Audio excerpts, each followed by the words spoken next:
काही दिवसाआधी मेळघाटातील डोमा येथील निवासी आश्रमशाळेमध्ये भूतबाधा झाल्याची जी अफवा पसरली होती, त्याच आश्रमशाळेत सध्या मी आलेलो आहे. सध्या बघितलं तर याच सावित्रीबाई फुले कक्षामध्ये या संपूर्ण ज्या विद्यार्थिनी होत्या त्या विद्यार्थिनी राहत होत्या. सध्या जर या संपूर्ण कक्षाची जर अवस्था पाहिली तर अतिशय बिकट अवस्था. साधारणतः या छोट्याशा कक्षामध्ये साधारणतः 42 ज्या मुली आहेत त्या रोज या ठिकाणी राहत होत्या. याच ठिकाणी त्या अभ्यास करत होता. मात्र आपण बघितलं तर जो खालचे जे बेड आहे त्या बेडवर पुरेसा जो सूर्यप्रकाश सुद्धा पोहोचत नाही, त्यामुळं रात्री मुली अभ्यास कशा करेल असाही प्रश्न या ठिकाणी उपस्थित होता. दुसरीकडे कोणत्याही प्रकारच्या ठिकाणी लाईट नाही, तर यासोबतच या ठिकाणी एकही फॅन नाही, त्यामुळं त्यांना जर पूर्णपणे या रूममध्ये सफोकेशन सुद्धा होत असल्याचं बोललं जात आहे.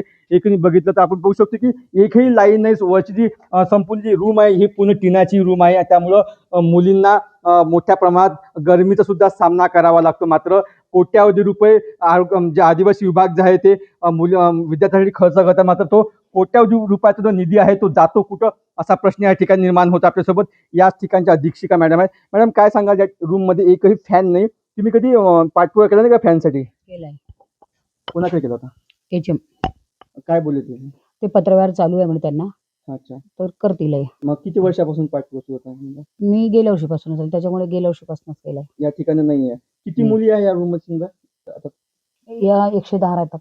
110 रूम मध्ये पुरेशा मग खाटा आहे या ठिकाणी मुलींना झोपण्या? एका बेडवर किती मुली झोपतात रोज? दोन झोपतायत आणि एखादं हे असलं तर मग तिघी झोपतायत. एकूण बघितलं अतिशय बिकट अवस्था आहे. एका बेडवर 2 आणि तब्बल 3 विद्यार्थी जे आहेत त्या झोपतात असल्याचा जो धक्कादायक खुलासा या ठिकाणी अधीक्षकांनी केला आहे. मात्र तब्बल 1 वर्षापासून या रूममध्ये लाईट्स नाही, सोबतच फॅन नाही. त्यामुळं या ठिकाणी विद्यार्थी जगणार कशा, सोबतच या ठिकाणी अभ्यास कसा करणार व या ठिकाणी जे आहे त्यांना पुरेशा सुखसुविधा कशा मिळणार असा जो प्रश्न उपस्थित होतो. त्यामुळं आरोग्य त्यासोबत बघितलं तर आदिवासी विभागाचा कोट्यावधीचा निधी जातो कुठं असा प्रश्न या ठिकाणी उपस्थित होतो. महाराष्ट्रातील सर्व बातम्यांचे विश्वासार्ह व्यासपीठ, सकाळच्या सर्व सोशल मीडिया प्लॅटफॉर्मला लाईक, फॉलो आणि सबस्क्राईब करा. तसंच सर्व नोटिफिकेशनसाठी बेल आयकॉन प्रेस करायला विसरू नका.